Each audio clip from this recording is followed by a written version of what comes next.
Caleb and Niles are two new dads. They've spent a lot of time in the great outdoors, but now they're learning how to be rad inside too. And that's what led them here, a quest to join honorary ranks of the Rad Dads. They've accomplished much, but it's not a title taken, it's a title earned.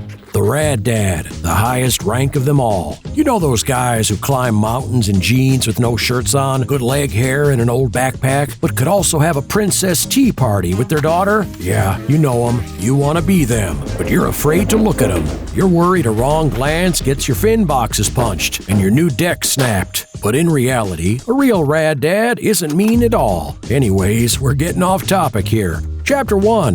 The Rad Dad can still send, or thinks he can. Yo, what's up, dude? Dude, do you remember Joel? Freaking love Joel. Apparently he just reached the official Rad Dad level. Dude, no way. Yeah, dude, apparently he sends so hard, like runs 100-mile races, crushes backcountry with the kid. Gosh, he's so rad. Yeah, it was more like 105 miles. Cracked ribs a couple weeks before. Don't matter. Dad's got to figure that out.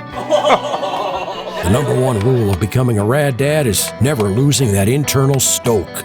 You have to stay young at heart, and if you can't keep up with your kids, you're toast. Joel, so what are some of those things that we can do as dads to still send it? Number 1, stretching. If you're not limber, it's gonna hinder. You're rolling up to that 10-foot lip. The last thing you want to be doing is thinking about your groin muscle that you pulled last Saturday.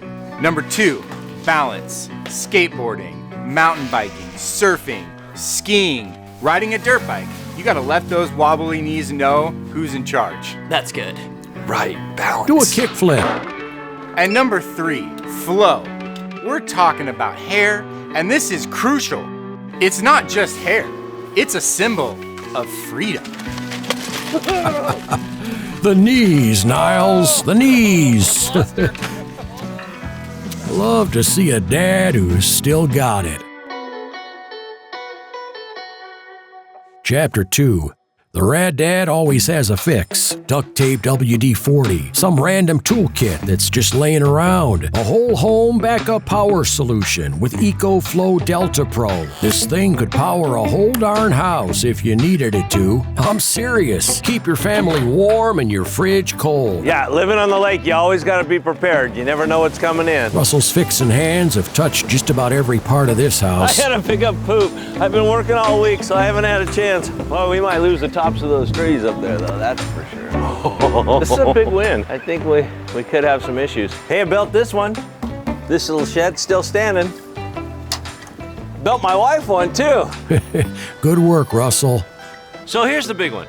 If you really want to have a fix, what are you gonna do when the storm of the century rolls in and you need power? Disaster prep is key. Like, what if a tree falls on the power line? Actually, I had one. It fell from that tree right there, crushed my house right there, and bam, the power went out. What are you gonna do, Niles? What are you gonna do, Caleb? You gotta be prepared.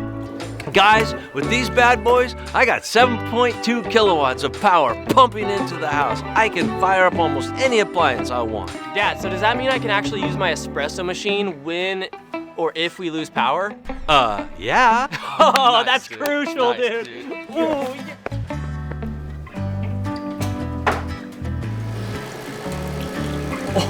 Yes!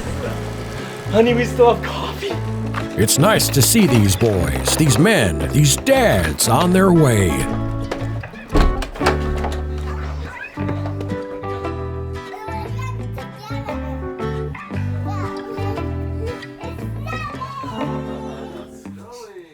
Chapter 3.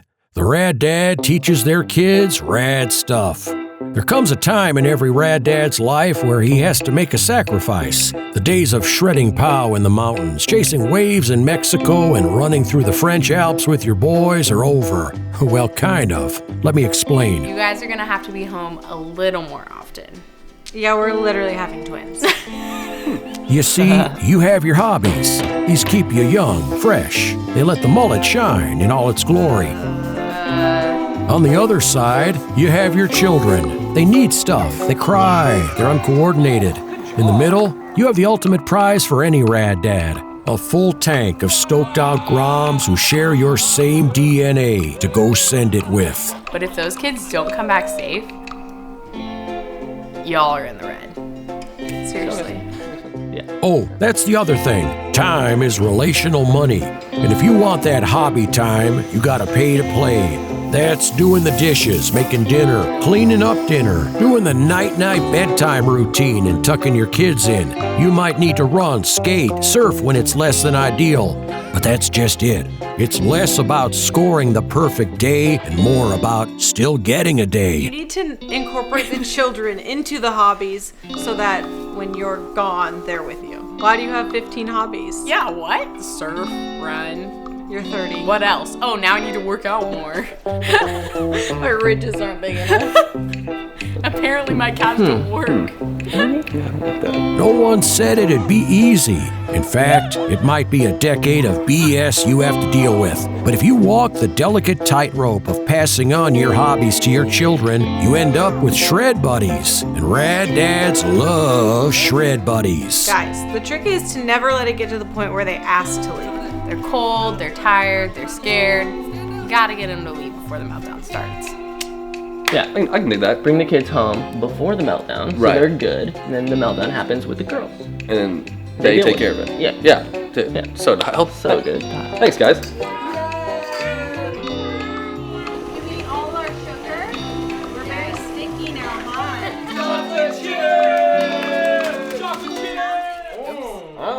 What it really comes down to is loving the heck out of those kids, teaching them all that cool stuff you know about the world and making sure they're home for dinner. Not to mention taking care of that wife of yours, 'cause Lord knows you wouldn't be alive without her.